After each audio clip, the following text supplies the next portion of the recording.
आज लोग कहते हैं फिलिस्तीन जल रहा है, फला जगह ये हो रहा है। ये जला कौन रहा है, कटा कौन रहा है, लोगों को मरवा कौन रहा है? तारीख उठा करके देखिए फिलिस्तीन को तो मालूम होगा।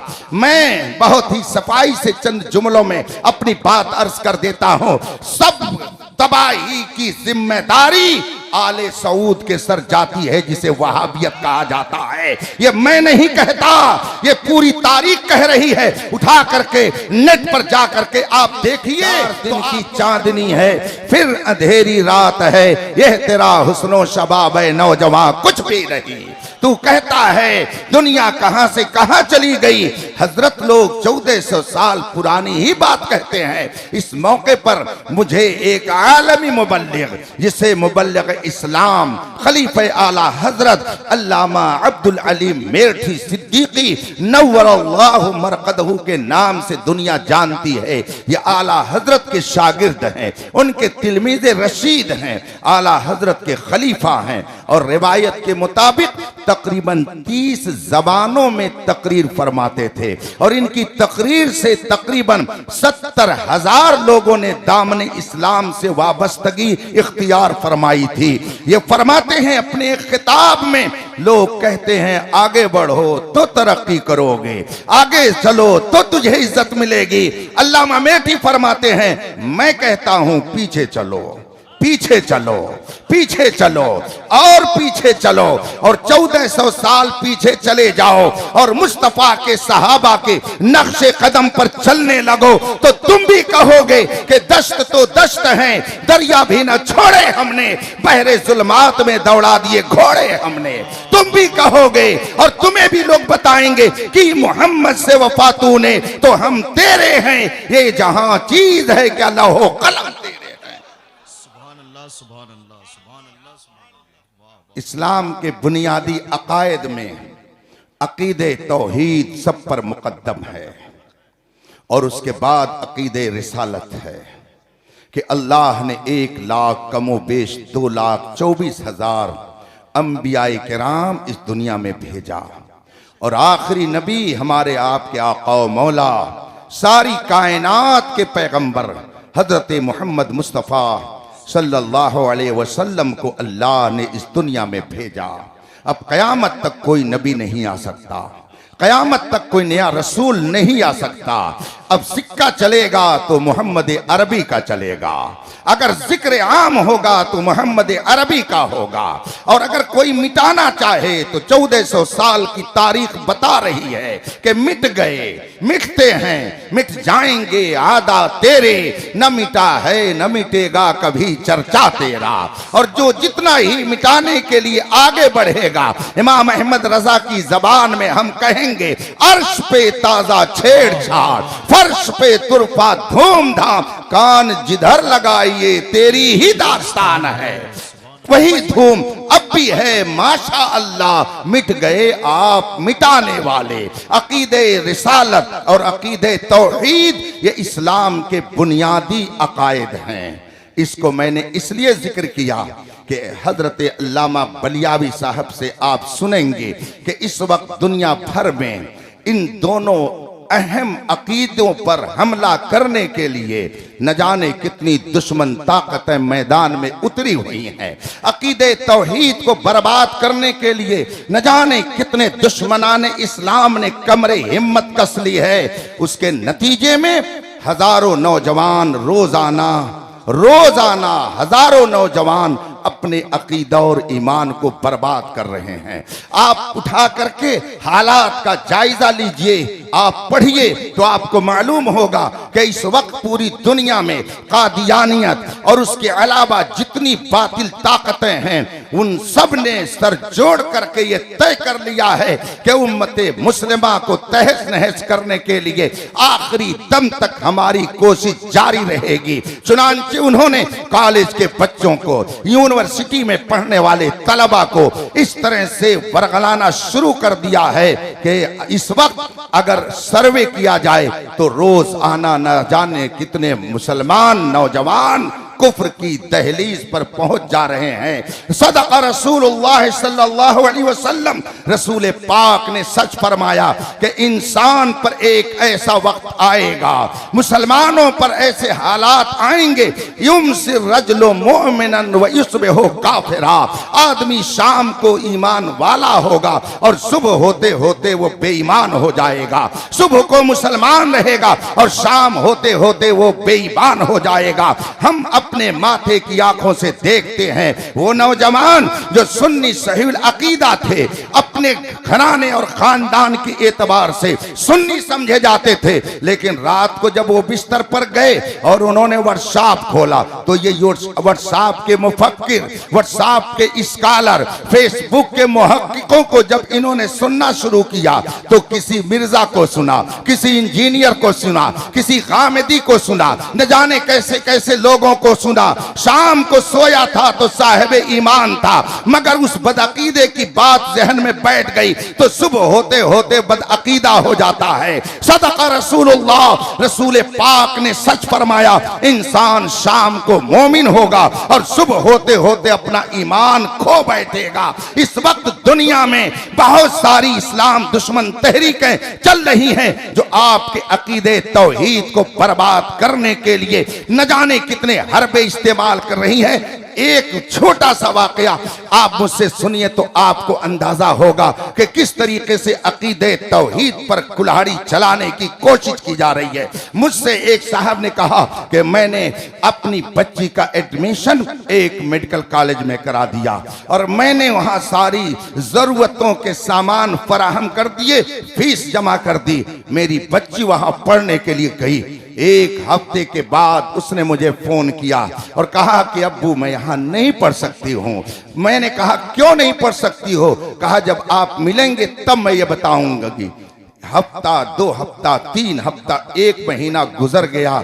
उसके बाद मुझको उसने बहुत ही ज्यादा मजबूर किया तो फिर मैं उस यूनिवर्सिटी में गया, उस कॉलेज में गया और मैंने जाकर के अपनी बच्ची से मालूम किया और उससे मैंने पूछा कि आखिर तू इस जगह पढ़ने के लिए क्यों नहीं तैयार है? कहा आप मुझे यहाँ से निकाल ले चलें, उसके बाद में किसी और जगह मेरा एडमिशन कराएं, दाखिला कराएं। कहा ठीक है। चुनांचे डॉक्टर साहब अपनी बच्ची को घर लेकर वापस आ गए और फिर उन्होंने जामिया मिल्लिया में ले जाकर के अपनी बच्ची का एडमिशन कराया। उन्होंने मुझसे बताया कि बच्ची ने मुझे घर आकर के बताया कि जहां पर हम पढ़ने के लिए जाते थे, जिस क्लास में हमें दर्स दिया जाता था, उस क्लास का सिस्टम ऐसा रखा गया था कि कोई तालिब इल्म, कोई स्टूडेंट अगर क्लास में दाखिल हो तो सामने एक मुजस्समा रहता। उस मुजस्समे को जब तक सलामी नहीं दे लेते उस वक्त तक आगे बढ़ने की इजाजत नहीं थी। उसको सलामी दे करके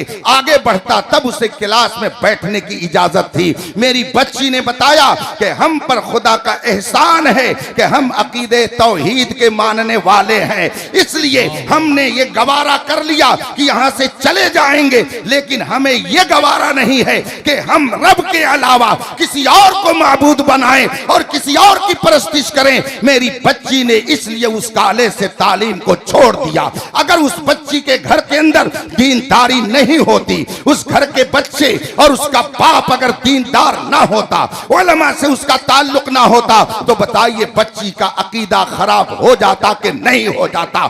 जगह जगह के तुझे थक चुके हैं हंगामे, निशाते लज्जते ख्वाबे गिरा बदल डालो। गलत रवि से मनाजिल का बोध बढ़ता है, मुसाफिरों रवि से कारवां बदल डालो। अकीदे तौहीद पर शब खून मारने के लिए, हमला करने के लिए न जाने कितनी तंजीमें काम कर रही हैं। इसीलिए इमाम अहमद रजा ने आज से 100 साल पहले मुतनब्बे करते हुए फरमाया था, सूना जंगल रात अंधेरी छाई बदली काली है, सोने वालों जागते रहियो चोरों की रखवाली है। पहले चोर कट्टा लेके आता था, पहले चोर कटारी लेके आता था, पहले चोर फरसा और तलवार लेकर आता था, पहले चोर असलहा लेकर के आता था, लाठी और डंडा लेकर के आता था, मगर अब चोर हाथ में किताब लेके आता है, हाथ में कुरान लेकर आता है, हाथ में हदीस लेकर आता है, हाथ में तस्बीह लेकर आता है, चेहरे पे दाढ़ी सजा कर आता है, सर पर इमामा बांध कर आता है, जिस्म पे जुब्बा पहन कर आता है। इसी हालत को देख करके ही किसी ने कहा था कि चमकता जो नजर आए वो सब सोना नहीं होता। अगर दुनिया में रहना है तो कुछ पहचान पैदा कर। हर कलमे तैयबा पढ़ने वाला मुअहिद नहीं होता है। मुझे एक जुमला एक साहब का याद आ गया। उन्होंने मुझसे कहा कि एक साहब तकरीर कर रहे थे और अकीदे तौहीद को लोगों के दरमियान रख रहे थे, और उसमें उन्होंने कहा खुदा जो चाहे वही होगा, उसकी चाहत के खिलाफ कुछ नहीं हो सकता। लोगों ने कहा हाँ सही कह रहे हैं। अब जनाब ने आगे क्या कहा कि मुझे बताओ कि जब खुदा ही के चाहने से सब होता है, तो अगर खुदा चाहे कि फलां के बेटा न हो और ख्वाजा साहब चाहे कि हो, तो बताइए बेटा होगा? जाहिर सी बात है आप यही कहेंगे कि नहीं होगा, इसलिए कि खुदा के चाहने से होता है। और मैंने भी यही अर्ज किया कि खुदा के चाहने ही से सब कुछ होता है, मगर अब उसने किस तरीके से घपला करना शुरू किया, बल्कि सियासी जबान में अकीदे में घोटाला शुरू किया। और उसने कहा कि अगर ख्वाजा साहब चाहें कि ये काम हो जाए और खुदा चाहे कि ना हो, तो बताइए वो काम होगा? आप भी कहेंगे कि नहीं होगा। जो ही उन्होंने मुझसे ये बात कही, मैंने कहा इसने अपनी खबासत कौम में दाखिल करने की कोशिश की है और लोगों को गुमराह करने के लिए एक हथकंडा इसने इस्तेमाल किया। इसलिए कि ख्वाजा गरीब नवाज अल्लाह के महबूब है, ख्वाजा गरीब नवाज अल्लाह के फरमा बरदार है। महबूब अपने मरकज़े अकीदत के खिलाफ चाहता ही नहीं है। आप ये जो कह रहे हो कि ख्वाजा साहब चाहे और खुदा न चाहे, तो बताइए वो काम होगा? मैंने कहा ख्वाजा साहब वो चाहेंगे ही नहीं जो खुदा न चाहे, ख्वाजा साहब वही चाहते हैं जो खुदा चाहता है, तभी तो वो खुदा के महबूब बन गए। नारे तकबीर, नारे रिसालत, मसलके आला हजरत हजरत अल्लामा मुफ्ती अख्तर हुसैन साहब किबला। सुभान अल्लाह। अब आप बताइए, एक जुमले में उसने कितने लोगों को गुमराह करना चाहा, लेकिन रजा वालों के सामने सबका निशाना थोड़ी चल सकता है। ये रजा के नेज़े की मार है कि अदू के सीने में गार है, किसे चारा जोई का वार है कि ये वार वार से। अभी 3-4 हफ्ता पहले मैं मुशाहदात इसलिए रख रहा हूं ताकि अपने नौजवानों को मैं मुतमईन कर सकूं, और आखिरी बात जो मैं कहना चाहूंगा ये सब उसके लिए गोया एक तमहीद है। अभी चंद हफ्ता कबल मेरे पास एक फोन आया, घंटी खत्म हुई, मैंने फोन उठा लिया। मैंने उससे पूछा कौन? उसने सलाम किया, मैंने जवाब दिया। उसने कहा मैं राजस्थान से बोल रहा हूं। हमने कहा कैसे फोन किया? कहा मुझे एक मसला पूछना है। मैंने कहा क्या मसला आपको पूछना है? कहा कि ये बताइए मज़ारों पे क्यों जाया जाता है? यही उसका सवाल था, मज़ारों पे क्यों जाया जाता है? तो हमने उससे पूछा कि आप करते क्या हो, आप पढ़े कितना हैं? उसने कहा कि मैंने हाई स्कूल किया है और इस वक्त मैं जॉब में हूँ, एटा में मैं जॉब में लगा हूँ, और मैंने हाई स्कूल तक तालीम हासिल की है, मेरा घर राजस्थान है। मैंने कहा सुनिए, हम आखिर बुजुर्गों के मज़ारों पे क्यों जाते हैं? बात यह है कि वो अल्लाह के महबूब बंदे हैं और अल्लाह के महबूबों के यहाँ अल्लाह की रहमत उतरती रहती है, वहाँ रहमत नाजिल होती रहती है। इसको समझाने के लिए मुझे कभी कभी एक वाक़े की तफसील में जाना पड़ता है। आपने हजरत सैयदना इमामुल मशाइख शेखुल मशाइख सैयदना अली हुसैन अशरफी मियाँ नव्वरल्लाहु मरकदहू का नाम सुना होगा कि चौचा शरीफ की बड़ी बाअज़मत शख्सियत का नाम हजरत सैयदना अली हुसैन अशरफी मियाँ है। इन्हीं का वाक़या है कि जुमे मुबारका के दिन ये किचौचा शरीफ में बैठ करके वजू फरमा रहे थे और अचानक आंखों से आंसू आ गए। लोगों ने पूछा हुजूर आपकी आंखों से आंसू क्यों आ गए? तो फरमाया कि मैं कुतुबे वक्त का जनाजा जाते हुए देख रहा हूँ और शाम होते होते बरेली से तार आता है कि इमाम अहमद रजा का इंतकाल हो गया। कि छौछा में बैठकर जो बरेली के हालात को देख रहा है वो नबी नहीं है, वो पैगंबर नहीं है, बल्कि वो अल्लाह का एक महबूब बंदा है। जब उनके गदा भर देते हैं शाहाने जमाना की झोली, मुहताज का जब ये आलम है, मुख्तार का आलम क्या होगा। जब नबी की उम्मत में ऐसे ऐसे उलमा मशाइख हैं कि बैठे बैठे अपने घर से दूसरों के हालात को देख लिया करते हैं, तो अगर मदीने में बैठकर मुस्तफा कायनात को देखें तो इसमें कौन सी ताज्जुब की बात है। लेकिन दीदे कोर को क्या आए नजर, क्या देखे। हजरत अली हुसैन अशरफी मियां रहमतुल्लाह अलैह का वाकया बयान किया जाता है कि आप तशरीफ ले गए रामपुर के इलाके में और उस वक्त नवाबे रामपुर के जाहो जलाल का शोहरा चारों तरफ था। नवाबे रामपुर ने आपके पास पैगाम भेजा कि हुजूर मेरे गरीब खाने पर जलवा फरमा हो जाएं, इज्जत अफजाई फरमाएं। हजरत ने दावत कबूल फरमा ली और फिर नवाबे रामपुर के घर आप तशरीफ ले गए। नवाबे रामपुर ने आपको अपने तख्त पर बिठाया। उस जमाने में आपके इस जमाने की तरह लाइट और पंखे का इंतजाम नहीं था, हाथ से पंखा झला जाता था। नवाबे रामपुर ने हजरत को तख्त पर बिठाया और पीछे से ताजीमन एहतरामन खुद ही पंखा झलने लगा। मजमा सामने मौजूद था। इतने में किसी ने कहा कि हजरत तशरीफ फरमा है, अगर किसी को कुछ पूछना है तो पूछ ले। इत्तेफाक से एक आदमी पीछे से खड़ा हुआ। उसने कहा मुझे एक सवाल करना है। हजरत ने फरमाया क्या सवाल है। उसने कहा हुजूर मैं ये जानना चाहता हूँ कि अगर बंदा कोई दुआ करता है तो उसकी दुआ कौन कबूल करता है। हुजूर अशरफी मियां रहमतुल्लाह अलैह ने फरमाया कि ये भी कोई पूछने की बात है। हर मुसलमान ये जानता है कि बंदे की दुआ खुदा कबूल करता है, खुदा दुआ कबूल करता है, और कौन कबूल करता है। उसने कहा ठीक है हुजूर, अब दूसरा सवाल ये है कि उसको कहां से पुकारा जाए कि वो हमारी दुआ को कबूल कर ले, उससे कहां से बुलाया जाए, उससे कहां बैठकर दुआ की जाए कि वो हमारी दुआ को कबूल कर ले। हजरत ने इरशाद फरमाया उसको जहां से तुम पुकारोगे, जहां से बैठ के दुआ करोगे, अगर वो चाहेगा तो तुम्हारी दुआ को कबूल कर लेगा। दुआ वही कबूल करता है। आप मैदान कारजार में हो तब भी वो दुआ कबूल करना चाहे तो कर लेगा। आप दोस्तों की महफिल में हो, मस्जिद में हो, मदरसे में हो, जहां दुआ करें, अगर वो चाहेगा तो दुआ कबूल कर लेगा, और अगर न चाहे तो खाने काबा की जंजीर पकड़ करके दिन भर खड़े रहे फिर भी कुछ होने जाने वाला नहीं है। दुआ खुदा कबूल करता है और जहां से चाहे वो बंदा उसे पुकारे, अगर वो चाहेगा तो दुआ कबूल कर लेगा। कहा हुजूर ये भी बात समझ में आ गई, मगर एक तीसरा सवाल और रह गया। कहा क्या है। कहा हुजूर आपने बताया दुआ खुदा कबूल करता है, आपने ये भी बताया कि उसे जहां से पुकारा जाए और जहां से उससे दुआ की जाए, अगर वो चाहेगा तो दुआ को कबूल कर लेगा। हुजूर दोनों बातें समझ में आ गई, मगर तीसरा सवाल यह है कि जब वही दुआ कबूल करता है और जहां से उसे पुकारा जाए, अगर वो चाहेगा तो दुआ कबूल कर लेगा, हुजूर तब आप क्यों कहते हैं किसी परेशान ज़दा को, मुसीबत ज़दा को, आपके पास अगर कोई आसेब ज़दा आता है तो आप कहते हैं कि छौछा चले जाओ, और अगर किसी को औलाद की जरूरत होती है तो आप कहते हैं अजमेर चले जाओ, और अगर किसी को बीमारी से शिफा लेनी है, कोढ़ का मर्ज उसका ठीक होना है, तो उसको आप कहते हैं कि इसको लेकर के बहराइच चले जाओ।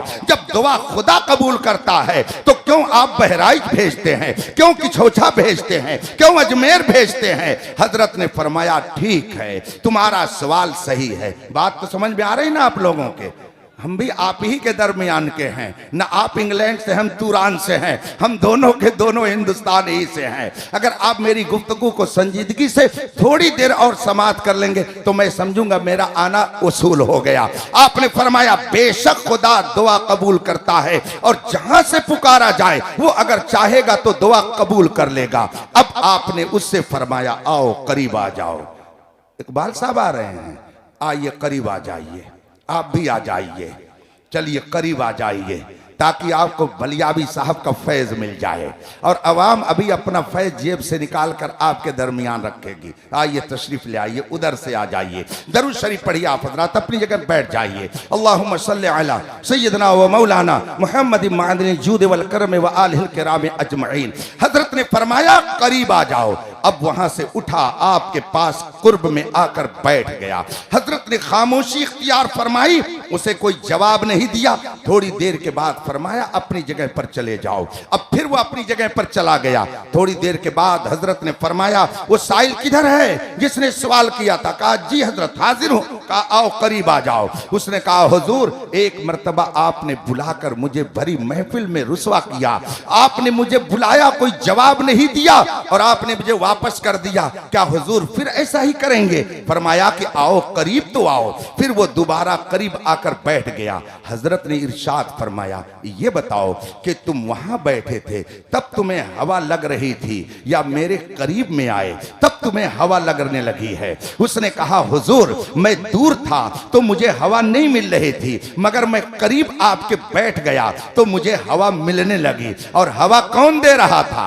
पंखा कौन झल रहा था? नौकर और खादिम नहीं, बल्कि खुद नवाबे रामपुर पीछे से हवा झल रहा था, वो पंखा झलकर हवा दे रहा था। अब जो ही उस साइल ने कहा हुजूर मैं वहां था तो मुझे हवा नहीं मिल रही थी, मैं आपसे करीब हुआ तो मुझे हवा मिलने लगी। हजरत ने नवाबे रामपुर की तरफ इशारा करते हुए फरमाया नवाब साहब आप मुझे हवा दे रहे हैं या इसे हवा दे रहे हैं? वह आपने जो ही ये सवाल किया, नवाबे रामपुर कहता है हुजूर इसकी क्या हैसियत है कि मैं इसको पंखे झलूं? इस जैसे तो न जाने कितने मेरे यहाँ खुद ही नौकर चाकर हैं। सरकार मैं तो आपको पंखा झल रहा हूं। हुजूर अशरफी मियां रहमतुल्लाह अलैह ने फरमाया सुन तू वहां था तो तुझे पंखे की हवा नहीं मिल रही थी, तू मेरे करीब आया तो तुझे पंखे की हवा मिलने लगी। हालांकि नवाब तुझे पंखे की हवा नहीं दे रहा है, वो तो मुझे दे रहा है, मगर तू मेरे करीब आ गया तो तुझको भी हवा मिल गई। सुन हम ख्वाजा के यहाँ क्यों भेजते हैं? इसलिए कि ख्वाजा महबूबे बारगाह इलाही है। ख्वाजा का दरबार वो है जहां पर रहमतों का हरदम नुज़ूल होता है, तजल्लियात की बारिश होती है, अनवारे इलाही वहां झमाझम बरसते हैं। और हम ये भी जानते हैं कि ये अवाम इनकी जबान में वो तासीर नहीं है, इनके किरदार में वो पाकीज़गी नहीं है, इनकी गुफ्तार में वो तकद्दुस नहीं है, ये इस काबिल नहीं है कि फौरन इन पर रहमत इलाही मुतवज्जे हो जाए। हम ख्वाजा के यहाँ इसलिए भेज देते हैं कि वहां जो रहमतों की झमाझम बारिश हो रही है ये भी करीब में पहुंच जाएंगे, उस बारिश से इन्हें भी हिस्सा मिल जाएगा। सुभान अल्लाह सुभान अल्लाह। नारे तकबीर, जोर से बोले नारे रिसालत, मसलके आला हजरत, फैजाने ख्वाजा गरीब नवाज, हुजूर ताजुल फुक़हा। ये तो बात आ गई बरसबील तस्करा। उस नौजवान ने मुझसे कहा कि मज़ार पे क्यों जाते हैं? मैंने कहा कि वो अल्लाह के बहुत नेक बंदे हैं, इसलिए हम उनके यहाँ जाते हैं और अपनी अर्जी उनकी खिदमत में पेश करते हैं ताकि वो रब की बारगाह में अर्ज करें और हमारी बात जल्दी कबूल हो जाए। उसके बाद वो कहता क्या है, वो जुमला मैं सुनाना चाहता हूँ अपने नौजवानों को और ये बताना चाहता हूँ कि ये तहरीक कहाँ से आ रही है, ये नजरिया कहाँ से आ रहा है, हमारे नौजवानों में ये सोच कहाँ से आ रही है। वो फौरन मुझसे कहता है कि अगर ख्वाजा साहब नेक हैं तो हम भी तो नेक हैं, हमें वहां जाने की जरूरत क्या है? नबी से भी बराबरी करने वाले पैदा हुए, वली से भी बराबरी करने वाले पैदा हुए, और जिसको इस्तिंजा करने का शऊर नहीं वो अपने आप को ख्वाजा के बराबर कह रहा है। ये नजरिया कहां से आया? ये तहरीक कौन सी है जो हमारे नौजवानों को नबियों के शाना बशाना खड़ा करके उनकी बराबरी का ज़हन दे रही है? ये तहरीक कहां से चल रही है जो अपने आप को ख्वाजा गरीब नवाज के बराबर नौजवानों को ज़हन दे रही है? ऐसे तुम भी हो, वहां जाने की जरूरत क्या है? कुछ तो है जिसकी पर्दादारी है, यूं कोई बेवफा नहीं होता। आज लोग कहते हैं फिलिस्तीन जल रहा है, फला जगह ये हो रहा है, ये जला कौन रहा है, कटा कौन रहा है, लोगों को मरवा कौन रहा है। तारीख उठा करके देखिए फिलिस्तीन को तो मालूम होगा। मैं बहुत ही सफाई से चंद जुमलों में अपनी बात अर्ज कर देता हूं। सब तबाही की जिम्मेदारी आले सऊद के सर जाती है, जिसे वहाबियत कहा जाता है। ये मैं नहीं कहता, ये पूरी तारीख कह रही है। उठा करके नेट पर जा करके आप देखिए तो आपको मालूम होगा, हिंदुस्तान में नरसिम्हा राव के जमाने से पहले इजराइल को मुल्क नहीं तस्लीम किया जाता था। हिंदुस्तान में इजरायली एम्बेसी नहीं खुली थी। सन 1948 में जब पंडित जवाहरलाल नेहरू हिंदुस्तान के वजीर आजम की कुर्सी पर विराजमान थे, आले सऊद बरतानिया का एक वक्त हिंदुस्तान आया और कहा कि इजराइल को मुल्क तस्लीम कर लिया जाए। पंडित जवाहरलाल नेहरू ने कहा, हमें मालूम है कि फिलिस्तीन अरबों का है, इजराइल का उस पर कोई हक नहीं है, हम उसे मुल्क नहीं तस्लीम कर सकते। आप हमारे यहां मेहमान बनकर आए हैं, रहिए, मगर हम इस पर हम मुआहदे पर दस्तखत नहीं कर सकते। हम जानते हैं कि फिलिस्तीन अरबों का है, इजराइल और यहूदियों का वहां कोई हक नहीं है। ये वहां हिंदुस्तान से वो डेलीगेट, वो वफ्द वापस चला गया, मगर पंडित जवाहरलाल नेहरू ने उस मुआहदे पे दस्तखत नहीं किया। क्या वो कलमा पढ़ने वाला था? क्या वो मुसलमान था? क्या वो नमाजी था? नहीं, मगर इस मसले में उसने इंसाफ दिखाई और कहा कि फिलिस्तीन अरबों का है, यहूदियों का कोई हक नहीं है। मगर यही डेलीगेट बरतानिया का यही वक्त जब आले सऊद के पास सऊदिया गया, तहरीर मौजूद है, नेट पर सारे मेटर्स मौजूद हैं, आप जाकर के उसको देख सकते हैं। बाकायदा आले सऊद ने लिख करके दिया कि बरतानिया फिलिस्तीन यहूदियों को दे दे या दुनिया की किसी कौम को दे दे, हम सुबह कयामत तक बरतानिया की राय की मुखालफत नहीं कर सकते हैं। मुझे बताइए कि आज जो वहां पे हालात हैं, इसका जिम्मेदार कौन है? बात दूसरी तरफ चली जाएगी। नौजवानों के जहनों को बर्बाद करके इनको वलियों के बराबर रहने का जहन कौन सी तहरीक दे रही है? हम आह भी करते हैं तो हो जाते हैं बदनाम, ये कत्ल भी करते हैं तो चर्चा नहीं होता। मुझसे उस नौजवान ने कहा, क्यों जाते हैं? जब मैंने ये जुमला कहा, उसने कहा, नेक तो हम भी हैं, तो अगर नेक होने की बुनियाद पर वहां जाया जाता है तो हमको जाने की जरूरत क्या है? वो भी नेक है, हम भी नेक है। मैंने मुनाजराना अंदाज में उससे गुफ्तगू शुरू कर दी। हमने कहा, आपने इल्मे दीन कितना पढ़ा है? उसने कहा कि मैं इल्मे दीन तो नहीं हासिल किया हूँ, हाई स्कूल तक मैंने पढ़ा है। मैंने कहा, आपको मालूम है अल्लाह के रसूल सल्लल्लाहु अलैहि वसल्लम ने इरशाद फरमाया, तलबुल इल्म फरीज़ा अला कुल्ल मुस्लिम, हर ईमान वाले पर, खा मर्द हो खा औरत हो, इल्मे दीन हासिल करना फर्ज है। तो आपने पहला फर्ज छोड़ा। जो तारीके फर्ज हो वो फासिके मोलिन होता है, वो भला नेक कहाँ हो सकता है? आप तो बुनियाद ही अपनी ढाके बैठे हो। कैसे ख्वाजा से मुकाबले का आपने तसव्वुर कर लिया? आप फोन रखिए, आइए कभी, तब मैं आपका दिमाग सही कर दूंगा। आपने कहा है कि मैंने सिर्फ हाई स्कूल पढ़ा है, दीन की कोई तालीम नहीं है। जो दीनी तालीम ना हासिल करे वो फर्ज का तारिक है। जो फर्ज का तारिक है वो नेक कैसे हो सकता है? उसको तो नेकी के रास्ते पर चलने का शोर भी नहीं आ सकता।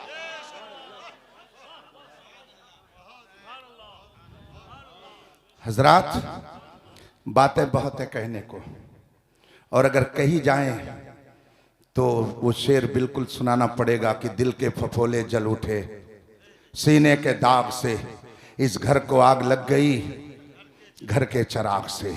जुब्बा व साफा में कुरान व हदीस लेकर अकीदे तौहीद को तौहीद के नाम पर बर्बाद करने के लिए अंदरूनी तहरीक भी है, बैरूनी तहरीक भी है। और फिर अकीदे रिसालत की तरफ चलिए तो उसको ख़त्म करने के लिए, उस अकीदे को बर्बाद करने के लिए तो हिंदुस्तान में तहरीक जितनी जोर से चली थी, अगर इमाम अहमद रजा हिंदुस्तान में न पैदा हुआ होता तो इस तहरीक ने गांव के गांव को रसूल का गुस्ताख बना दिया होता।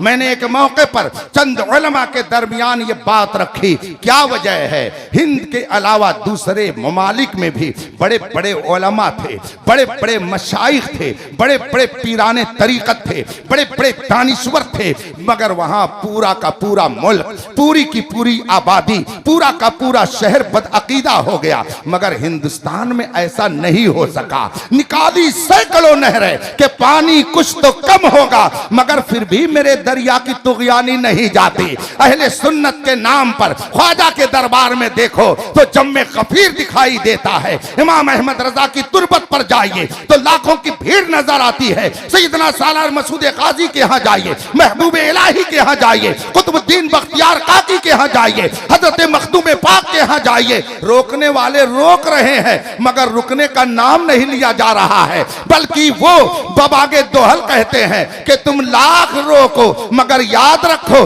तुम जल जाओगे, मर जाओगे, सड़ जाओगे, मगर हमारा जाना महबूबों के दयार में बंद नहीं कर सकते हो। आखिर ये माहौल कैसे बाकी है? मैंने ये सवाल किया कि और भी तो मुल्क में उलमा थे, दूसरे ममालिक में बड़े बड़े मशाइख थे, आप तारीख पढ़िए तो आपको मालूम होगा। मैंने उनसे कहा क्या वजह है? हजार तहरीकें चलाई गई, कोशिश की गई, अंदर और बाहर से न जाने कितने पैतरे बदले गए, मगर उसके बावजूद अल्हम्दुलिल्लाह हिंदुस्तान की सुन्नियत आज भी टनाटन बोलती नजर आती है, अक्सरियत में पाई जाती है। इसकी वजह क्या है? तो किसी ने कहा ये वजह हो सकती है, किसी ने कहा ये वजह हो सकती है। उसमें एक दीदावर आलिम बैठे हुए थे, तजर्बेकार थे, उन्होंने फरमाया कि सुनिए बात यह है, और मुल्कों में आलिम थे मगर वहां कोई अहमद रजा नहीं था। हिंदुस्तान में अहमद रजा था, इसलिए हिंदुस्तानी मुसलमानों के ईमान की हिफाजत हो गई। इसीलिए दुनिया कह रही है डाल दी कल्ब में अजमत मुस्तफा सैयदी आला हजरत पे ला। और जब उसने तहफ़्फ़ुज़े अज़मत रिसालत की तहरीक चलाई, तहफ़्फ़ुज़े अज़मत सहाबा, तहफ़्फ़ुज़े अज़मत अहले बैत, तहफ़्फ़ुज़े उलमाए दीन की तहरीक चलाई, तो उसका नतीजा क्या हुआ? मुस्तफ़ा जाने रहमत ने ऐसा करम फरमाया, ऐसा करम फरमाया कि मुखालिफीन सर पटक पटक करके मर गए, मरते भी जा रहे हैं, मगर इमाम अहमद रजा का हाल क्या है? सब उनसे जलने वालों के गुल हो गए चराग, अहमद रजा की शम्मा फरोजा।